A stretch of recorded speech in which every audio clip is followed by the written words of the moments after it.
ముఖ్యమంత్రి రేవంత్ రెడ్డి యువతకు సంబంధించి ఓ కీలక ప్రకటన చేశారు.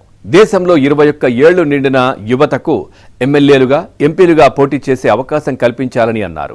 ఇక వారిని చట్టసభలకు పంపించే బాధ్యత ప్రభుత్వాలపై ఉందన్నారు. ఈ మేరకు 21 ఏళ్లు నిండిన యువతకు చట్టసభల్లో అవకాశం కల్పించేలా రాజ్యాంగ సవరణ చేయాలని కోరుతూ రాష్ట్ర అసెంబ్లీలో తీర్మానం చేస్తామని ప్రకటించారు. ఆగస్టు మొదటి వారంలో అసెంబ్లీ సమావేశాలను ఏర్పాటు చేసి ఈ అంశంపై చర్చించి తీర్మానం చేసి ప్రధాని మోదీకి పంపిస్తామన్నారు.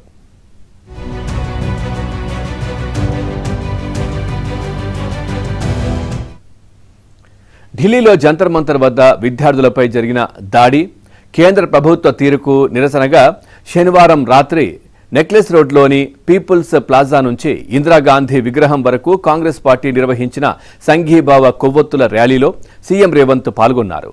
మీ సమస్యలను మీరే చెప్పుకునేందుకు, మీ గళం వినిపించేందుకు, సమస్యలను లేవనెత్తేందుకు లోక్సభ, రాజ్యసభల్లో యువతకు అవకాశం ఇవ్వాలని అసెంబ్లీలో తీర్మానం చేస్తాం.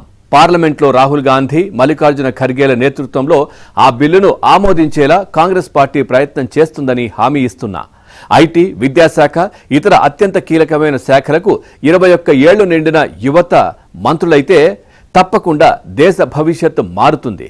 ఖచ్చితంగా ప్రపంచంతో పోటీ పడతామని సీఎం రేవంత్ అన్నారు.